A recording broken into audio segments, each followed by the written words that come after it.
শিলিগুড়িতে স্নেহের আয়োজনে রক্তদান, রাখি বন্ধন ও গুণীজন সম্বর্ধনা। ৯ আগস্ট ২০২৫ বিকেলে শিলিগুড়ি গভর্নমেন্ট পলিটেকনিকের এক হলঘরে রক্তদান আন্দোলনের অগ্রগামী স্বেচ্ছাসেবী সংস্থা Siliguri society for nature education and health awareness বা স্নেহ এর পক্ষ থেকে আয়োজিত হল রক্তদান শিবির, রাখি বন্ধন উৎসব এবং গুণীজন সম্বর্ধনা অনুষ্ঠান। কর্মসূচির প্রধান অতিথি ছিলেন পূর্ণিমা বসু মেমোরিয়াল ট্রাস্টের চেয়ারম্যান নীতিশ বসু। সংবর্ধনা সভায় তিনি সমাজের উদ্দেশ্যে বার্তা দেন, রাখি বন্ধন অটুট হোক রক্তদানে। রক্তদানের মাধ্যমে মানবিক ও সামাজিক দায়িত্ব পালনে ব্রতী স্নেহের কর্মীদের প্রতি তিনি গভীর শ্রদ্ধা নিবেদন করেন। নীতিশ বসু বলেন, মানবতার সেবাই প্রকৃত ঈশ্বর সেবা। আর সেই ভাবনায় উদ্বুদ্ধ হয়ে যারা রক্ত দিতে এসেছেন তাদের তিনি ঈশ্বরতুল্য বলে সম্মান জানান। সংস্থার দীর্ঘদিনের রক্তদান আন্দোলনের ভূমিকার প্রশংসা করে তিনি ঘোষণা করেন যে পূর্ণিমা বসু মেমোরিয়াল ট্রাস্ট ভবিষ্যতেও স্নেহের মানবিক কর্মকাণ্ডে পাশে থাকবে। এদিন ৬০ ও ৭০ দশকের ১০ জন প্রবীণ রক্তদাতাকে সংবর্ধিত করা হয় এবং ৭৫ বার রক্তদান করে অনন্য উদাহরণ স্থাপনকারী ভক্তিনগরের শ্রীমতী ব্রততী গুহ রায়কে বিশেষ সম্মাননা প্রদান করা হয়। শিবিরে সংগ্রহিত রক্ত নর্থ বেঙ্গল মেডিকেল কলেজ ও হাসপাতালের ব্লাড ব্যাংকে স্থানান্তর করা হয়। সভায় বক্তব্য রাখেন স্নেহের সম্পাদক আশিস ঘোষ, কার্যকরী সভাপতি সুব্রত দত্ত, সহ সভাপতি Sanjay Chakraborty, north Bengal medical college হাসপাতালের মেডিকেল অফিসার এবং চিকিৎসক ডাক্তার গৌতম পুরকায়স্থ। অনুষ্ঠান সঞ্চালনা করেন শুভ্রদীপ চক্রবর্তী।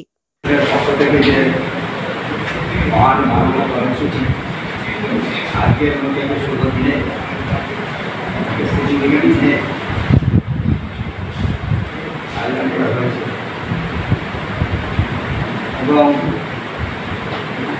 সেখানে কর্মসূচিতে আমাকে আমন্ত্রণ জানানোর জন্য আমি শিলিগুড়ি তথা উত্তরবঙ্গের রক্ত আন্দোলনের বিশিষ্ট নেতৃত্ব এবং আমার বিশেষ আদর আশিস ঘোষকে আমি ধন্যবাদ এবং কৃতজ্ঞতা জানাচ্ছি। পাশাপাশি যারা অতিথি হিসেবে উপস্থিত আছেন বিশিষ্ট নেতৃত্ব এবং বিশিষ্ট সমাজকর্মী যারা উপস্থিত আছেন, এই মহান সেবা কাজে অনুপ্রেরণার উৎস হয়ে যারা এসেছেন এবং উৎসাহিত করছেন তাদেরকেও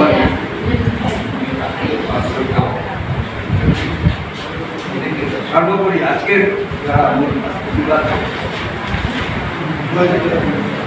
মহান মানবিক হৃদয় সম্পন্ন যেসব রক্তদাতা রক্তদানের মতো মহান দান, সমস্ত রোগীদের জীবন দান, সেটা করবার জন্য শুধু নয়, অন্যদেরকে উৎসাহিত করবার জন্য, অন্যদেরকে অনুপ্রাণিত করবার জন্য যারা আজকের মতো একটা শুভ দিনে এইগুলো যারা এসছেন রক্তদান করছেন তাদেরকে আমার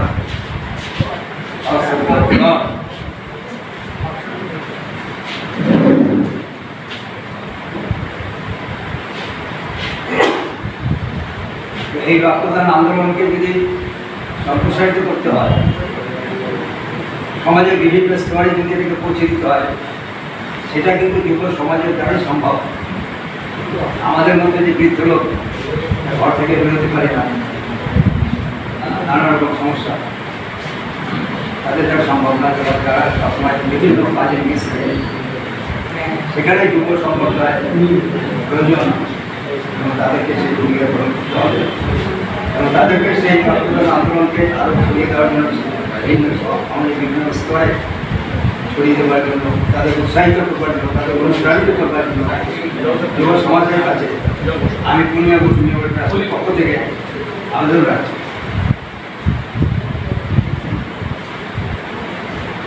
আমি দীর্ঘদিন যাবৎ বিদেশ বিষয়টা আমি একটু আলাদা বলতে চাই।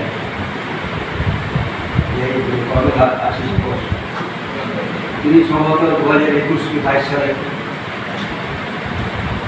খুলনা প্রসঙ্গে কাছে গিয়েছিল দু-তিনবার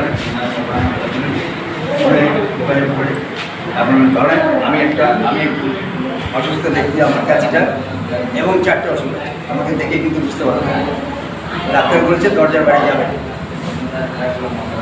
তা সেটা আমার খুব স্মরণীয় হয়ে আছে। আশিস ঘোষের সেই গিয়েছিলেন, আমাকে বললেন এই ব্যাপার, আমি একটা মেন্টাল হেলথ মেডিকেল ক্লিনিক করতে চাই।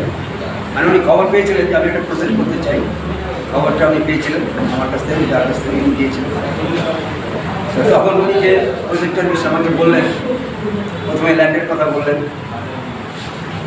তারপর ল্যান্ডের বিষয়টা আমি বললাম যে আপনি প্রসিডর পাটপাটিয়া মোড় কি আছে আমরা প্রসিডর।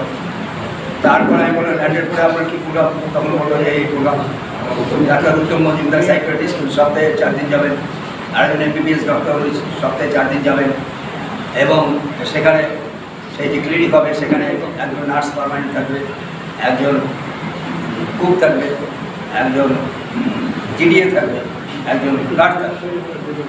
এই সমস্ত ওনার প্রোগ্রাম দেখে এবং পরে আমি দেখলাম আমি বলি যে আপনি একটা প্ল্যান পাঠান।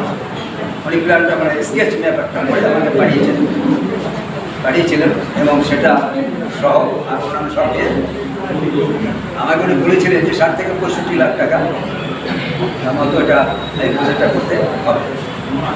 তাই বলে যে প্রসিডিওর আমি মানে যেটাকে সম্মতি কাবন বলে, হ্যাঁ আর্থিক সম্মতি, সেটা ঠিক সরাসরি আমি ওনাকে বলিনি।